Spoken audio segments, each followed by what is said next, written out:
বিজ্ঞানীর সংস্পর্শে না গেলে বিজ্ঞানী হওয়া যায় না, ডাক্তারের সংস্পর্শে না গেলে ভালো ডাক্তার হওয়া যায় না, আল্লাহওয়ালা মুত্তাকির সোহবতে না গেলে ওয়ালা হওয়া যায় না। এই জন্য আল্লাহ বলছেন কুনু মা সাদিকিন, সত্যবাদীদের সঙ্গে হও। কোরআন ও হাদিস পড়ার জন্য যাবেন মাদ্রাসায়, কোথায়? তরিকত তাসাউফ শিখতে যেতে হবে আল্লাহওয়ালাদের দায়রায়, ঠিক না? নতুবা ইলমে মারিফত শিখতে পারবেন। আমি কোরআন শরীফ থেকে একটা দৃষ্টান্ত দিচ্ছি, ঠিক আছে? হযরত মুসা আলাইহিস সালাম, সহিহ বুখারী কিতাবুল ইলমের হাদিস, তিনি বনী ইসরাইলের এক মজলিসে ওয়াজ করতেছেন, বুঝলেন? তো বনী ইসরাইলের এক ব্যক্তি দাঁড়ায় গেছে, দাঁড়ায় বলল, ইয়া মুসা হাল তা'লামু আহাদান আ'লামা মিনকা, তোমার চেয়ে বড় আলেম আছে কেউ, তুমি জানো? আছে নাকি কেউ? তো মুসা নবী বলে ফেলছেন, না, আমার চেয়ে বড় আলেম পৃথিবীতে নাই। ফাআওহাল্লাহু ইলা মুসা বালা আব্দুনা খাদির, আল্লাহ ওহী নাযিল করে বললেন, রে মুসা, তোমার চেয়ে বেশি ইলম রাখে আমার এক নেককার বান্দা, তার নাম খাদির, যারে আপনারা বলেন খিজির। উচ্চারণটা কি? খাদির, বিফাতহিল খা ওয়া কাসরিদ দা, খাদির। আমাদের দেশের লোক বলে কি খিজির, এটা ভুল উচ্চারণ, শুদ্ধ উচ্চারণ কি? খাদির।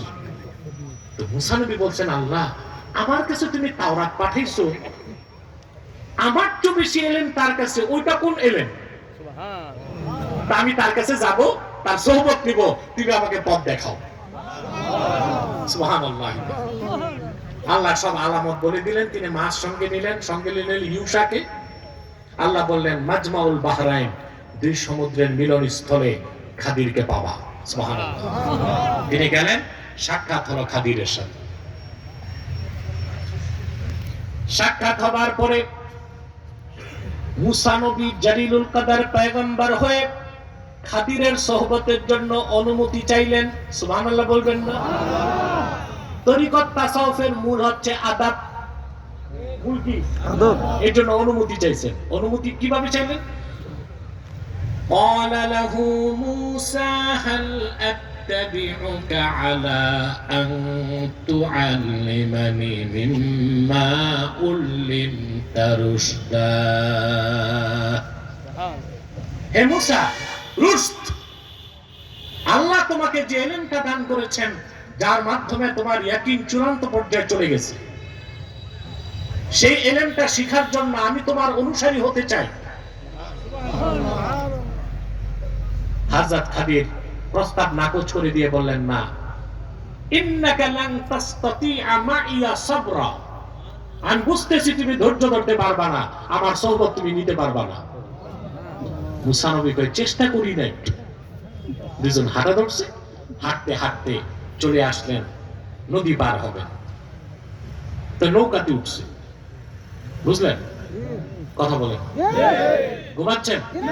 কে কে ঘুমান? হাত উঠান তো।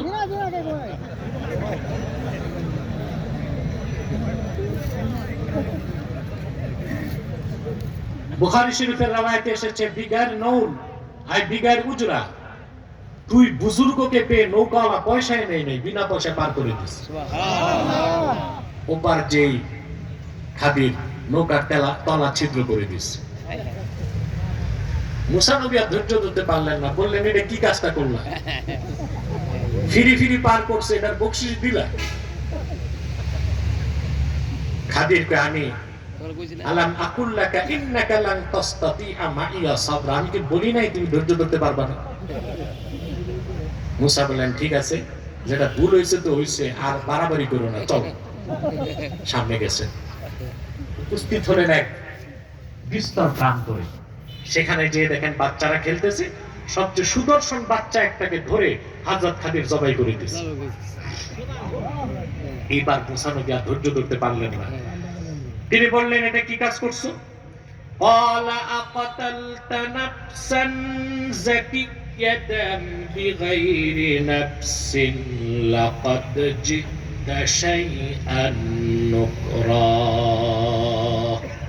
একটা নিষ্পাপ বাচ্চা, কোনো দোষ নাই, ওরে তুমি মেরে ফেললা, কাজটা খুব খারাপ করছো। খাদির কয়, আমি আগেই বলছিলাম তুমি ধৈর্য ধরতে পারবে না।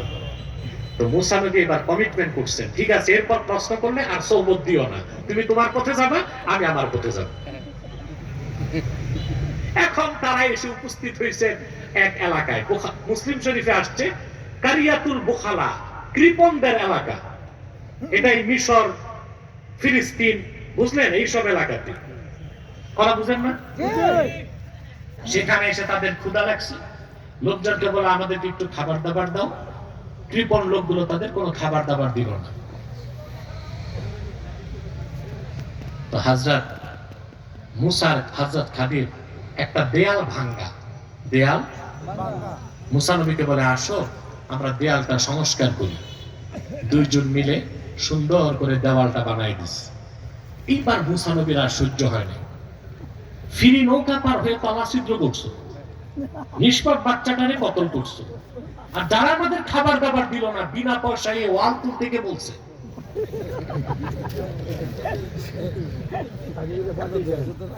খাদির ডাক দিয়া বলল, হাদা ফিরাকু বাইনি ওয়া বাইনিক, তোমার আমার সম্পর্ক, যাও আমি আমার পথে যাই, তুমি তোমার পথে। এখন তিন কাজের ব্যাখ্যা তো লাগবে। হযরত খাদির বললেন, নৌকাটা কেন ছিদ্র করলাম শোনো। أما السفينة فكانت لمساكين يعملون في البحر فأردت أن أعيبها وكان وراءهم ملك يأخذ كل سفينة غصبا।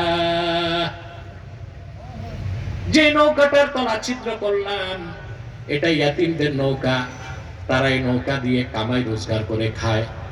আল্লাহ প্রদত্ত এলেমে আমি দেখতে পেয়েছি পিছনে অত্যাচারী শাসক আসতেছে, সে নৌকাটাকে ছিনতাই করে নিয়ে নিবে, ইয়াতীমদের রোজগার বন্ধ হয়ে যাবে। তলাটা ছিদ্র করে দিলাম, খুদ দেখলে নিবে না, পরে তারা নৌকা ঠিক করে নিয়ে কামাই রোজগার চালাতে পারবে। মুসা কয়, কাজটা ঠিক হয়েছে।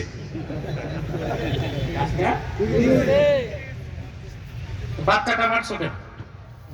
শোনো, وأما الغلام فكان أبواه مؤمنين فخشينا أن يرهقهما طغيانا وكفرا। বাচ্চাটা, যে বাচ্চাটাকে হত্যা করেছি, তার বাবা মা দুজন নেককার মুমিন। আল্লাহ প্রদত্ত জ্ঞানে আমি দেখতে পেয়েছি সে বড় হয়ে নাফরমানি করবে, বাবা মার উপর জবরদস্তি করবে, নাফরমানি করবে। আমি তারে কতল করে দিলাম, আল্লাহ তারেও বাঁচায় দিবেন, আর তার বিনিময়ে তার বাপ মাকে আল্লাহ উত্তম সন্তান দান করবেন। মুসা নবী বলেন, এটাও তো ঠিক হয়েছে। ওয়াল উঠেছে কেন ফিরি ফিরি? তো তিনি বললেন, শোনো, وأما الجدار فكان لغلامين يتيمين في المدينة وكان تحته كنز لهما وكان أبوهما صالحا। এই দেওয়ালের নিচে দুইজন ইতিমের ধন সম্পদ রক্ষিত আছে। সুবহানাল্লাহ। দুজনের পিতাই হচ্ছে নেককার, নেককারদের সন্তানদেরকে পৃষ্ঠপোষকতা আল্লাহ নিজে করেন। দেয়ালটা ভেঙে গেছে, চোরের হাত লাগবে, এই জন্য আমি দেওয়ালটা তুলে দিলাম, বড় হয়ে তারা তাদের সম্পদ বুঝে নিবে। হযরত মুসা বলেন, এটাও তো ঠিক হয়েছে। এখন মুসা নবীর কাছে কোন ইলম ছিল, খাদিরের কাছে কোন ইলম ছিল? প্রশ্ন আসে। মোল্লা আলী কারি মিশকাতের শরাবের কাতের মধ্যে সুন্দরভাবে লিখেছেন, নাযারা মুসা আলাইহিস সালাম ইলা আলামিশ শাহাদা ওয়া নাযারাল খাদির ইলা আলামিল গায়ব। মুসা নবীর দৃষ্টি ছিল আলামে শাহাদা, শরীয়তের দিকে, আর খাদিরের দৃষ্টি ছিল আলামুল গায়ব, মারিফাতের দিকে। সুবহানাল্লাহ।